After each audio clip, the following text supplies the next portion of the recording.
ഇന്നത്തെ ക്ലാസ്സിൽ നമ്മൾ ഡിസ്കസ് ചെയ്യുന്നത് കോസ്റ്റ് അക്കൗണ്ടിങ്ങിലുമായി ബന്ധപ്പെട്ടിട്ടുള്ള application of cost accounting for business decisions എന്നുള്ള ചാപ്റ്ററാണ്. അപ്പോൾ ഈ ചാപ്റ്ററിൽ നമ്മൾ ഡിസ്കസ് ചെയ്യുന്നത് the major application of cost accounting and costing in facilitating business decision. നമ്മുടെ ബിസിനസ്സിൽ ഒരുപാട് തരത്തിലുള്ള ഡിസിഷൻസ് എടുക്കേണ്ടി വരുന്നുണ്ട് അല്ലേ?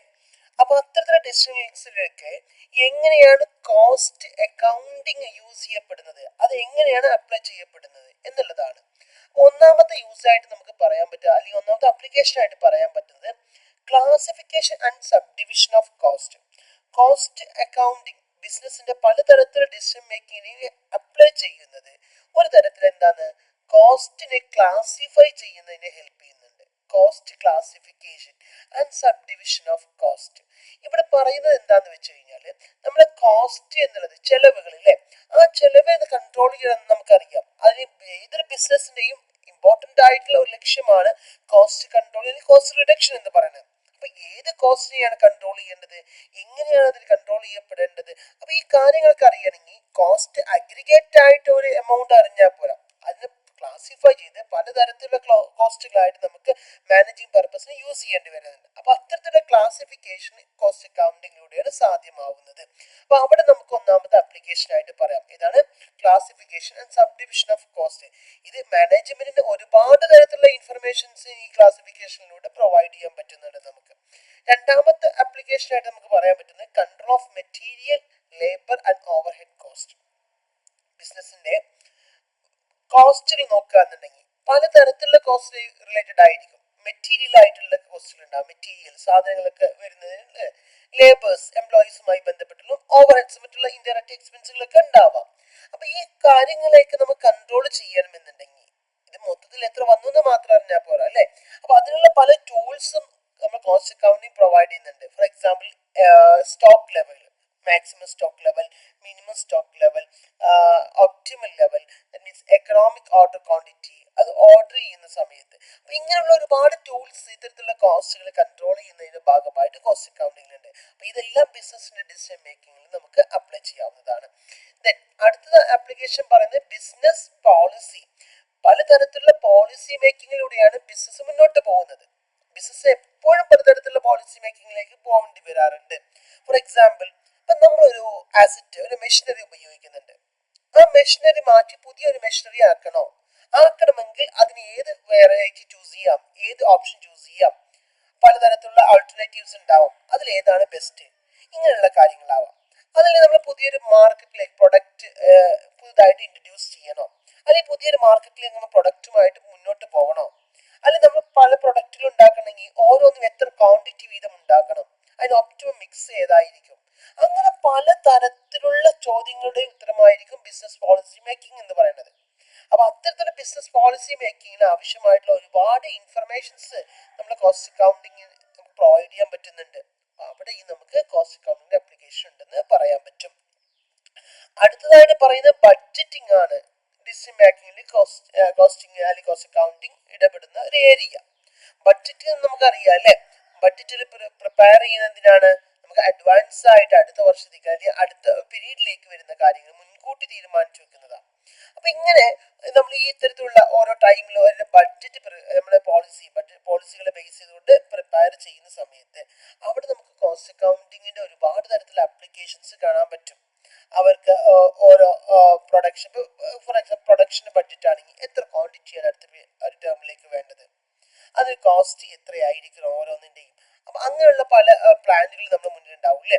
ഇനി ആ ബഡ്ജറ്റ് നമ്മൾ പ്രിപ്പയർ ചെയ്യുന്ന സമയത്ത് മാത്രമല്ല, അത് കഴിഞ്ഞ് ആ ബഡ്ജറ്റ് നമ്മൾ പ്രാക്ടിക്കലി ഇംപ്ലിമെന്റ് ചെയ്യുന്ന സമയത്തും അതുമായി ബന്ധപ്പെട്ട പെർഫോമൻസ് അനാലിസിസുകളും അതിന്റെ വേരിയേഷൻസ് നോക്കലും, അപ്പൊ അങ്ങനെയുള്ള ഒരുപാട് കാര്യങ്ങൾ നമുക്ക് ഈ കോസ്റ്റ് അക്കൗണ്ടിങ് ടൂൾസ് വെച്ച് ചെയ്യാൻ പറ്റും. അപ്പൊ ഇങ്ങനെ പ്രോപ്പറായിട്ട് ബഡ്ജറ്റും പ്ലാനിങ് ഒക്കെ ഉണ്ടെന്നുണ്ടെങ്കിൽ നമുക്ക് ബിസിനസിന് നല്ല രീതിയിലേക്ക് എന്ത് ചെയ്യാം, കോസ്റ്റ് അക്കൗണ്ടിങ് ടൂൾസ് ഉപയോഗിച്ച് മുന്നോട്ട് കൊണ്ടുപോകാൻ പറ്റും. അടുത്ത ഒരു ആപ്ലിക്കേഷൻ ആയിട്ട് പറയുന്നത് സ്റ്റാൻഡേർഡ് ഫോർ മെഷറിംഗ് എഫിഷ്യൻസി എന്നുള്ളതാണ്.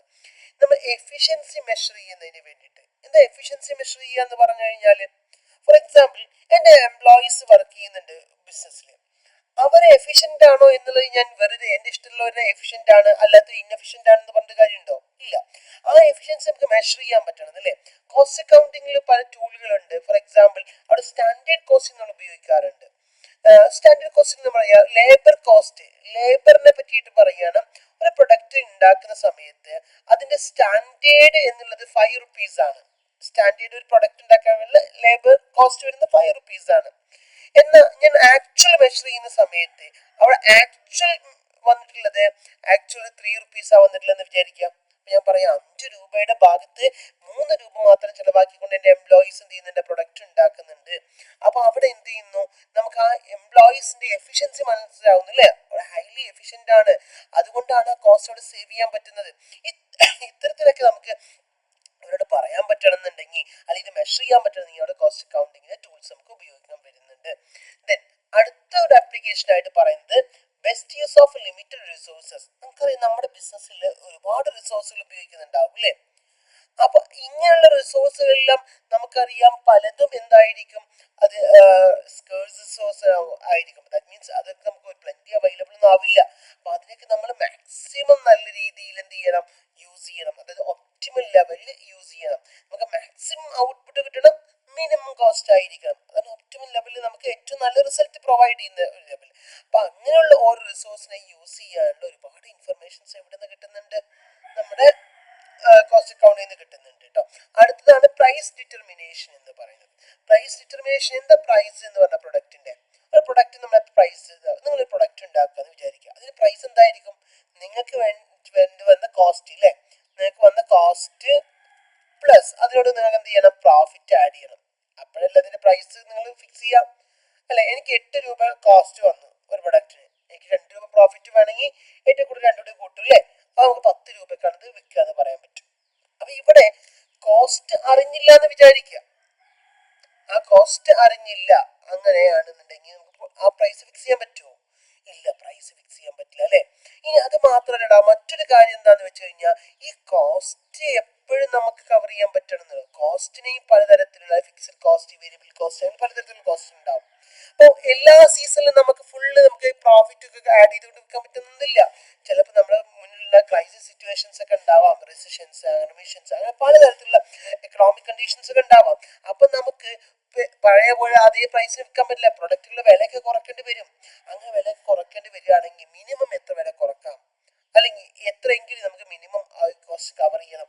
അങ്ങനെ ഒരുപാട് ഇൻഫർമേഷൻസ് ഉണ്ടെങ്കിൽ ബിസിനസ് നല്ല രീതിയിൽ മുന്നോട്ട് പോകാൻ പറ്റുള്ളൂ. അപ്പൊ ഇവിടെയൊക്കെ നമുക്ക് ഏത് യൂസ് ചെയ്യാൻ വരുന്നുണ്ട്, കോസ്റ്റ് അക്കൗണ്ടിങ് യൂസ് ചെയ്യേണ്ടി വരുന്നുണ്ട്. അപ്പൊ ഇതാണ് ഈ ചാപ്റ്ററിൽ ഡിസ്കസ് ചെയ്യുന്ന പോയിന്റ്സ്. നിങ്ങൾ നന്നായിട്ട് വായിച്ച് നോക്കാം.